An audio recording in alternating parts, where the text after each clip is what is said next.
እዚህ ስለምታደርጉት ነገር ነው የሚነገረው። እናንተ የምታደርጉት ነገር ነው። አሁን ሁሉ በዚያ ሆናችሁ የምትሰሩት ስራ በእውነት በጻድቁ ስም፣ በነብዩ ስም፣ በሐዋርያው ስም እንዲህ ያማረ የተወደደ መስዋዕት አይደለም። እንደዚህ አይነት ግብዣ አይደለም። ቀዝቃዛ ውሃ የሰጠ የጻድቁን በረከት ያገኛል፣ የሐዋርያውን በረከት ያገኛል፣ የነብዩን በረከት ያገኛል፣ የካህኑን በረከት ያገኛል ነው የሚለው። ወንጌል ነው ይሄንን የሚለው። የእግዚአብሔር ቃል ነው ይሄንን የሚለው። ስለዚህ በውስጥ ሆናችሁ የምትደክሙት እግራችሁ እስከሚንቀጠቀጥ ድረስ የምትደክሙት ነገር ያንን የጻድቁን በረከት ለማግኘት ነው። ወንጌል አስምሮ የሚናገረው የሱን የጻድቁን በረከት ያገኛል ማለት ነው። ዛሬ የጻድቁ አባታችን የአቡነ አረጋዊን በረከት አግኝታቸዋል። ስለዚህ ይህ በረከት ደግሞ ለእናንተ አይደለም፣ ለልጅ ልጅ ልጅ ነው እና በዘርህ ሁሉ እባርክሃለሁ፣ ዘርህንም እንደ ሰማይ ከዋክብት እንደ ምድር አሸዋ አበዛዋለሁ፣ እኔ ሁል ጊዜ ከአንተ ጋር እኖራለሁ ይላል እግዚአብሔር። ይህንን ያለው እንደናንተ ላሉት አይነት ነው። በዚህ በሊቀ ጉባኤ ዝናቡ ጀምሮ በእውነት እኛ ጎበዞች ነን እንላለን፣ በእውነት እንደክማለን። ግን እናንተ እኮ በአይን ጥቅሻ የምትነጋገሩ፣ ሁለተኛ ደግሞ ፍጹም ፍቅር ያለበት፣ እኔ በተለይ ፍጹም የመንፈስ ቅዱስ በእውነት ዛሬ የምነግራችሁ ምስጢር የመንፈስ ቅዱስ አሰራር መሆኑን ያየሁበት ሌሊት ማህሌት ትላልቅ አድባራትና ገዳማት አዲስ አበባ እንደዚህ አይነት ማህሌት ነው ያየሁት። ሁላችን ማህሌት እንቆማለን፣ ሌላ ቦታ ሄደን እንቆማለን። ግን በዚህ ያየሁት የተለየ ነገር ነው። እነዚህ ወጣቶቹ በእውነት ቀሲስ ፍሳ ቀሲስ ሄዷል። እሱ ልጆች በህፃነታቸው እንዲህ ሆነው ስናይ እንደ ቀላል እንዳይመስላችሁ የእግዚአብሔር በረከት እውነት ተምረው ነው እነዚህ ልጆች። እውነት በዚህ እድሜ ማነጽ ይቻላል። ግን የማንም ጸጋ አይደለም፣ የእግዚአብሔር ጸጋ ነው። እንዲህ እንዲበቁ የሚያደርግ እግዚአብሔር ነው። እግዚአብሔር ድካምን አያስቀርም። የእናንተ ድካም አይቀርም። የእናንተ ድካም በእውነት ከሆነ አይቀርም። አሁን ለምን መሰላችሁ? ለእይታና ለታይታ ካልሆነ እግዚአብሔርን በፍጹም እንወደው ከሆነ እኛን ምን ጊዜም እያከበረን ይሄዳል። ሊቀ ጉባኤ በጣም አስምሬ የምናገረው የእርሶ ፍቅር፣ የእርሶ መልካምነት፣ የእርሶ ትህትና ነው። ቤተክርስቲያን እንዲሁ አትከብርም። ቤተክርስቲያን የምትከብረው በጸሎት ነው። ቤተክርስቲያን የምትከብረው በቅድስና ነው። ቤተክርስቲያን የምትከብረው በእውነት ነው። በእውነት በአስመሳይነት ቤተክርስቲያን አትከብርም። ቤተክርስቲያን እንዴት አደገች፣ ቤተክርስቲያን እንዴት ሰፋች፣ ቤተክርስቲያን እንዴት ከፍ ከፍ አለች ብንል እውነተኞች ሰዎች ካሉ እንደናንተ አይነት ለእውነት የሚደክሙ። እኛ እዚህ የቀረበው ማዕድ አይደለም። ከዚህ ማዕድ ይበልጥ የእናንተ ፍቅር፣ የእናንተ መስዋዕትነት ይህ ነው የሚበልጠው። ስለዚህ ዘወትር እንደምታዩት ዘወትር ቤተክርስቲያን ስትመጡ ቅዳሴ ስታስቀድሱ በሐዋርያት ሥራ ምዕራፍ 10 ላይ ዘወትር አንድ ታሪክ ትሰማላችሁ። ያ ሰው ቆርኔሌዎስ ይባላል። ይህ ቆርኔሌዎስ ሃይማኖት የተጠመቀ አይደለም፣ ግን ስራው ምን ጊዜ በየቀኑ እንግዳ መቀበል ነው። በየቀኑ የእግዚአብሔር እንግዳ መቀበል ማገልገል። ዘወትር እንግዳ ሳይዝ ምግብ አይበላም። እንደ አብርሃም ነው። ሃይማኖት የለውም። ግን ለዚህ በእውነት ላልተጠመቀው ለጴጥሮስ መንፈስ ቅዱስ አዞት፣ መልአክ አዞት ወደዚህ ወደ ቆርኔሌዎስ መልአክ እንዲመጣ ተደረገ። ጴጥሮስ እንዲመጣ ተደረገ። ጴጥሮስን በራእይ ታየው። ህርድ ወብላ እያለ ከአንድ 3 ጊዜ ነገረው። እንዴት እኔ ይህንን ነገር እበላለሁ፣ ያልተፈቀደ ነገር እበላለሁ እያለ ከክርስቶስ ጋር ከእግዚአብሔር ጋር ታገለ። ግን ሂድ፣ ምሳሌው ይህ ነው፣ ወደ ቆርኔሌዎስ ቤት ሂድ አለው። ለቆርኔሌዎስም እንደዚሁ ታየው። ቆርኔሌዎስ የታየው በምንድን ነው? በምን ስራው ነው? በመልካምነቱ፣ እንግዳ በመቀበሉ፣ በፍጹም እንግዳ በመቀበሉ እግዚአብሔር ተገለጠለት። ጴጥሮስ ወደ ቤቱ መጣ። በእውነት አስተማረው፣ አጠመቀው። ቤቱ ሁሉ ተባረከ። ልጆቹ ሁሉ፣ ቤተሰብ ሁሉ ተባረከ። ዘወትር ቤተክርስቲያናችን ላይ አብዛኛው በአመት በ365 ቀን 100 ቀን የዚህ ታሪክ ነው የሚነገረው። ለምን መሰላችሁ? ስራ፣ አገልግሎታችን፣ በፍጹም እግዚአብሔር መውደዳችን። ቆርኔሌዎስና ቤቱ ተባረኩ ነው የሚለው። የምታደርጉት ምንጊዜም ለበረከት ነው የምታደርጉት። ምንጊዜም ለጸጋ ነው የምታደርጉት። ምንጊዜም ለሀብት ነው የምታደርጉት። ሀብት የሚገኘው እኛ የሚመስለን ሀብት በእውነት በሂሳብ ቀመር በማውጣት በማውረድ ይመስለናል። አንዳንድ ጊዜ ሀብት እኮ የሚተመን አይደለም። የእግዚአብሔር ጸጋ የሚተመን አይደለም። ከኛ ጋር ይኖራል፣ ግን እኛ አንተምነው። እኛ ካልኩሌት ልናደርገው አንችልም። ከኛ ጋር ጸጋ ይኖራል። እዚህ የምታገለግሉ አላችሁ፣ እግዚአብሔርን የምታገለግሉ አላችሁ፣ ግን የእናንተ ጸጋ የሚመዘን አይደለም። በእውነት በጥበብ ኃይል የሚመዘንም አይደለም። በእግዚአብሔር ጥበብ ሊመዘን ይችላል። በእግዚአብሔር ቸርነት ሊመዘን ይችላል። ስለዚህ ዛሬ በእውነት የአባታችንን የጻድቁ የአቡነ አረጋዊ የገብረ ክርስቶስን በዓል ስናከብር እናንተን እናያለን። በእውነት አቡነ አረጋዊ አባትና እናት እንደናንተ ነበሩ። እንግዳ የሚቀበሉ ነበሩ። አረጋዊ እንዲሁ አልተገኙ።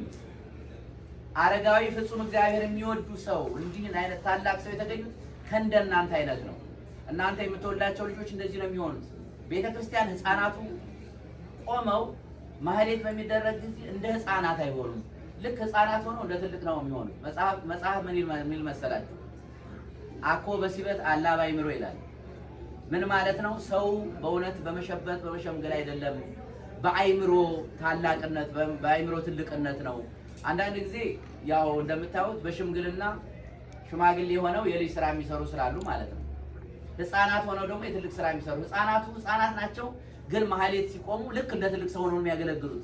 ከበሮ ይዘው መቋሚያ ይዘው ጸናጽልን ይዘው የሚያገለግሉት እንደ ትልቅ ሰው እና ለዚህ ግን የማመሰግነው ሊቀ ጉባኤን በእውነት በጣም ለምን ልጆች የሚቀረጹት መምህር ካለን የሚቀረጹት የሚገስጽ ካለን የሚቀረጹት እና ቤተክርስቲያናችን ደግሞ በእንደዚህ ነው ሀብታም የምትሆነው። ቤተክርስቲያናችን በህንፃ ብቻ አይደለም ሀብታም የምትሆነው። በጣም ልናውቅ የሚገባን ቤተክርስቲያናችን ዋናው የሚያስፈልጓት ተተኪ ትውልዶች፣ ወጣቶች፣ ህፃናት እንደዚህ ሆነው ሲያድጉ እንደዚህ የሚቀድሱ እንደዚህ ማለት የሚቆሙ ካሏት ቤተክርስቲያናችን ድሃ አትሆንም። ግን ህንፃ ሰርተን ህንፃ እግዚአብሔርን ከፍ ካላደረግን ደክመን ነው የምንቀረው። ልክ እንደዚህ ሀገር ማለት ነው ብዙዎች አብያተ ክርስቲያናት እንደሚሸጡ እና አሁን አሜሪካን ነው ያሉት ልጆቹ በተለይ የቀሲስ ሳሊ እኔ ስመጣ በጣም ትንሽ ናቸው፣ ግን አሁን እነሱ መምህራን ሆነዋል። ከመርጌትነት አልፎ መምህራን ሆነዋል፣ ተጠያቂ ሆነዋል። በጣም ተመልከቱ። ልክ እኔ ሊቀ ጉባኤን እኔ በልጅነቴ ሳውቅ ሊቀ ጉባኤን ባለፈው በቅድም ተናግሬያለሁ። ሊቀ ጉባኤ እንደኛ አልነበረው። እኔ ትንሽ ነኝ እርግጥ፣ ግን ትምህርት ቤት በአብነት ትምህርት ቤት ይኸውላችሁ እኛ የተማርነው በብርሃና ነው። መጽሐፍም የለም፣ ህትመት መጽሐፍም አናገኝም። ስለዚህ ለመማር አንድ ቀን ለመማር 9 ቀን እንጠብቃለን። ያን ጊዜ ግን ሊቀ ጉባኤ ያስቡ ነበረ። ትምህርት መምህራን እንደ ልብ የሚገኙበት ቦታ ሄዱ ነበር ያሉ ፈጥነው ይማሩ ነበር። እኛ 3-4 ዓመት የፈጀብን 1 ዓመት ይማራሉ። እና እንደዚህ አንዳንድ ጊዜ አይምሯቸው አሁን እዚህ ያሉ ልጆች በዩቲዩብ በሌላ አይነት መንገድ በጣም ነው የሚማሩት፣ ብዙ ነገር ያውቃሉ። እዚህ ሆነው ሁሉ ነገር አስቀሩ። ስለዚህ ቤተክርስቲያናችን እንዳትሆንም ማለት ነው። መምህራን ካሉ ልጆች እንደዚህ አይነት ካሉ ቤተክርስቲያናችን በቃ ታላቅ ትሆናለች። ዋናው ደግሞ እውቀቱ ስለሆነ ቤተክርስቲያንን የሚከፍታት እነማን ናቸው? ቤተክርስቲያንን የሚከፍቷት እነማን ናቸው? ማናቸው የሚከፍቷት? ማናቸው ቤተክርስቲያንን የሚከፍቷት? ማናቸው? መምህራን ናቸው። በደንብ አስተውሉ። መምህራን ከሌሉ ልጆች እንደዚህ ደቀ መዛሙርት ይወጣሉ? አይወጡም። ለምን መሰላችሁ? የኢትዮጵያ ቤተክርስቲያን መምህራኖቻችን የት ነው የተማሩ? ጎንደር ሄደው ነው የተማሩት።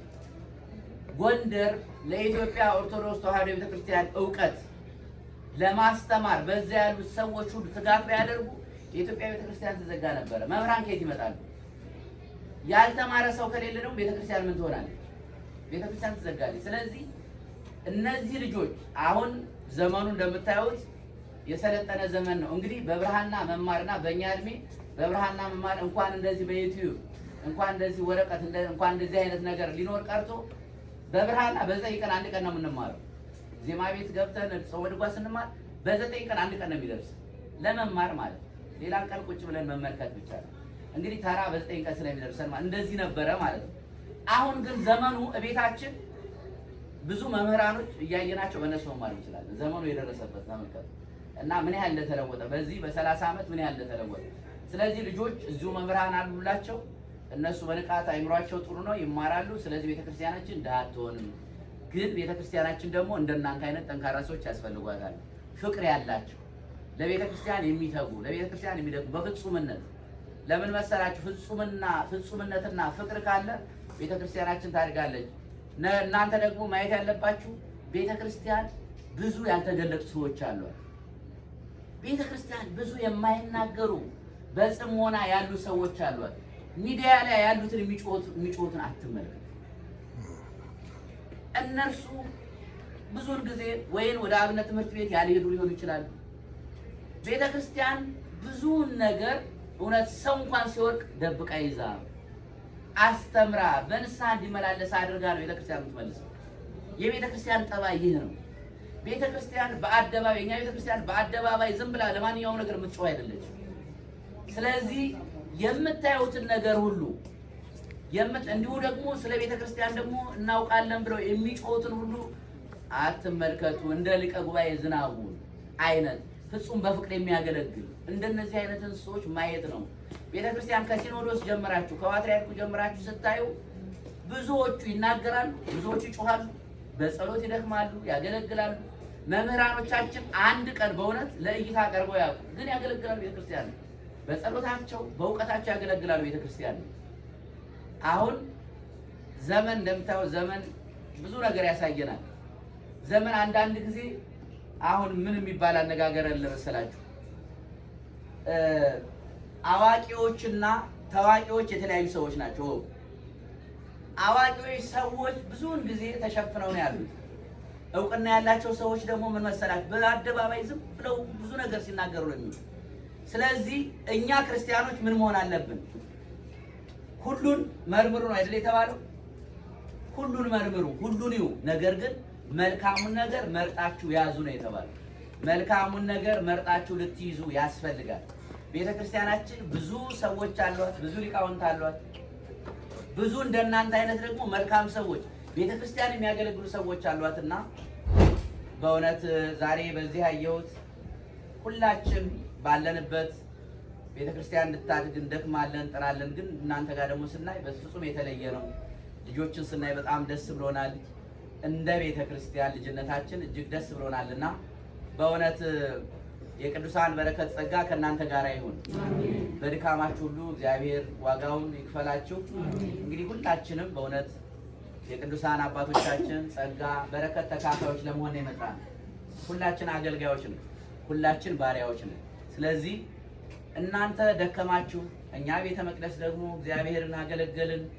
እኛ ነው የተገለገልነው፣ እግዚአብሔር ፍጹም መላእክት ያገለግሉታል። ስለዚህ በሁላችንም ዘንድ ግን እግዚአብሔር ሁላችንን በበረከቱ በጸጋው አንድ ላይ ሆነን ወደ እርሱ እንድንቀርብ ከእርሱ ጋር እንድንሆን እግዚአብሔር ይረዳናልና እግዚአብሔር ሁላችንን በጸጋው በበረከቱ ይጠብቀን። ወስብሐት ለእግዚአብሔር።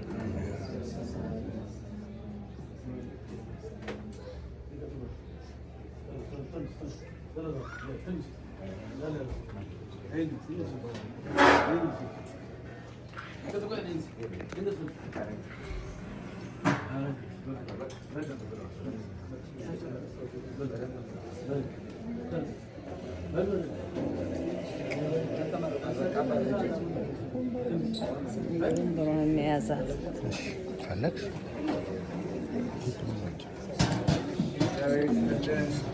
ያሰማልን። ለመምህራችን ከበቂ በላይ ተምረናል። እውነት ነው። ብዙ ጸጋ ብዙ በረከት ነው ያገኘነው ሁላችንም።